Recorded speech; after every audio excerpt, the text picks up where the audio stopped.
Citizens of the world, on July 10th of this year, Sandra Bland was pulled over for a minor traffic violation and arrested following an escalating conflict that alleged she assaulted the officer. Brian Insignia, later released, dashcam footage showed Insignia being unnecessarily violent as he slammed Sandra onto the ground. She was taken custody on the premise that she assaulted Insignia. On July 13th, 3 days later, she was dead. The official cause of death: suicide by asphyxiation. She killed herself using a trash bag found inside her cell. Sandra Bland, a woman of almost 6 feet in height, hung from a 5-foot wall partition. She died because she had marijuana in her system from 3 days ago and was intoxicated, and that affected her ability to think clearly. No, wait. She died after ingesting a significant amount of it in her cell. No. These are lies created by Texas State Troopers' false accounts as well as the Waller County Sheriff's Department. The truth is, Sandra Bland was murdered by the same people that swore to defend and protect the citizens of the United States. These men have no honor, and we cannot abide by their word or trust their so-called evidence.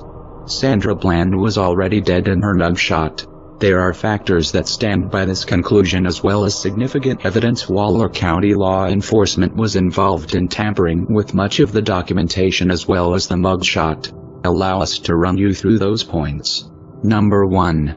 Waller County Jail does not put their detained in orange jumpsuits until after they have been processed. Evidence of this is all across their online records.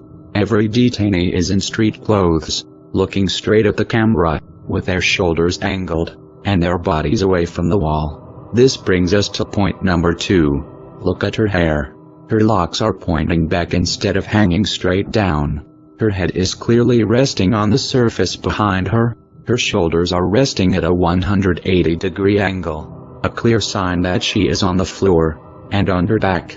Another clear indication is cited when examining the fat on her face, as it is being pushed towards her ear by the force of gravity. Let's take a second and ask ourselves, why would law enforcement officials take a mugshot with the accused on the ground and on their back? More on that in a second. 3. If you look to the left side of her face, which is right of the photo, you can see that her face droops lower on one side than the other. This happens when oxygen is cut from the brain. Also on the right side of the photo, observing her neck, you can clearly see faded bruise marks present as well, a failed attempt at masking it by officials. 4. All documents submitted by the Waller County Police Department to the public as of now have been deemed unreliable, as there's heavy suspicion that all documents have been doctored prior to being released. She was not suicidal at the time of her arrest. If she was, why was she not put on suicide watch? Waller County officials do claim Bland spoke of an earlier suicide attempt. However, we have yet to believe anything they may say. There's no concrete evidence or prior medical history. 5. Officials, using the media to peddle their agenda, popularized the accusation that Sandra Bland first had marijuana in her system and that it somehow affected her cognitive ability to think straight and led to her suicide 3 days later. Then when they found out this wasn't a believable cause, they pushed another speculation saying that she either smoked or ingested a large quantity of marijuana in her cell. 6. CNN reported a cellmate next door describing the entire dilemma as quiet and that she did not hear any struggle or screaming. Why did they not ask her if she could smell marijuana as well? 7. The booking sheet belonging to Sandra Bland, also released to the public, does not show a clear mugshot. Both front and side shots are darkened to the point where no facial features can be seen. 8. Both the cell photo that was released as well as the dash cam were either edited or irrelevant. The photo of cell 95 was taken either before Sandra even arrived to the cell or after her death. Both have issues. If the photo was taken before, we know for a fact that Waller County officials have something to hide and decided to peddle this to the media. If the photo was taken right after, as they claim, then who had the time to rebag the trash can after a clear successful suicide using that same object was used? Again, unreliable. 9. A clear attempt at doctoring the nutshot was made by Waller County authorities. It failed. The original is now circulating across the internet. The anonymous collective is enraged at the failed attempt by Waller County PD and the Texas Trooper Association to mask a blatant act of crime against an innocent woman. And we will not stand as Sandra's death becomes another hashtag and then a statistic.